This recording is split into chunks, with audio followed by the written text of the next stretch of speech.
ৰাজ্যৰ লাখ লাখ লোকৰ বাবে ভাল খবৰ হয়। যিসকলৰ ঘৰত ৰেচন কাৰ্ড নাই তেওঁলোকে নতুনকৈ ৰেচন কাৰ্ডৰ বাবে আবেদন কৰিব পাৰিব। লগতে অৰুণোদয় আঁচনিক লৈ ডাঙৰ খবৰ আহি পৰিছে। কেইবাটা আঁচনি টকা সোমাব।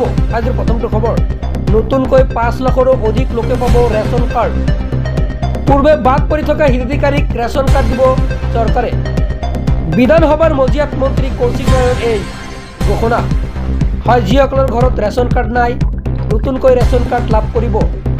5,40,000 লোকে এইবাৰ নতুনকৈ ৰেচন কাৰ্ড লাভ কৰিব। তাৰ বাবে আবেদন কৰিব লাগিব।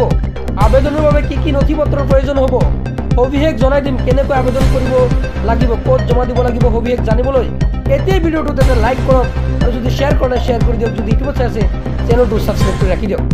মই পৰৱৰ্তী ভিডিঅ'ত জনাই দিম। হয়, পৰৱৰ্তী খবৰ, প্ৰতিটো ৰন্ধন গেছ চিলিণ্ডাৰত পাব 250 টকাৰ অতিৰিক্ত ৰেহাই। 20 লাখ পৰিয়ালৰ মুখত হাঁহি বিনিয়োগলৈ সাজু হৈছে। হয়, মুখ্যমন্ত্ৰী সুলভ ইন্ধন আঁচনিৰ জৰিয়তে এই সুবিধা লাভ কৰিব। হয়, যিসকলৰ ঘৰত ৰেচন কাৰ্ড আছে, ৰেচন কাৰ্ড থাকিলে বহুতো সুবিধা লাভ কৰি আছে।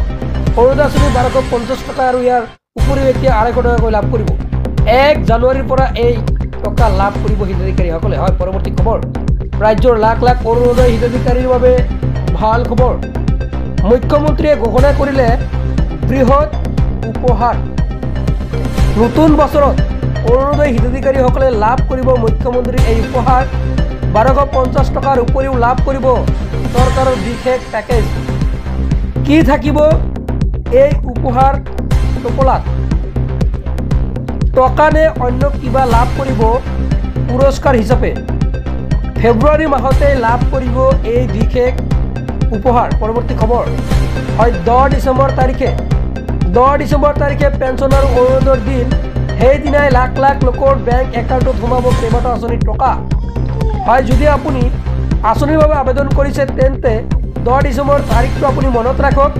10 তাৰিখ দিনাই আপোনাৰ বেংক একাউণ্টত সোমাই পৰিব টকা। আপুনি নজনাকৈ আপোনাৰ বেংকত সোমাই দিব। ডিবিটিৰ মাধ্যমত অসম চৰকাৰে টকা ট্ৰান্সফাৰ কৰি দিব।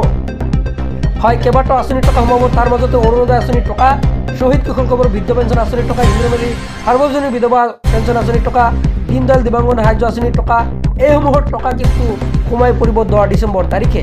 হয়, আৰু সেইদিনা টকা পাবলৈ এতিয়াই চেনেলটো ছাবস্ক্ৰাইব কৰি ৰাখি দিয়ক। মই কিন্তু আপোনালোকক জনাই দিম কেনেকৈ আপুনি চেক কৰিব লাগিব। আজি একেটা চেনেল দিবলগীয়া গুৰুত্বপূৰ্ণ আপডেট আজিলৈ মানে ধন্যবাদ।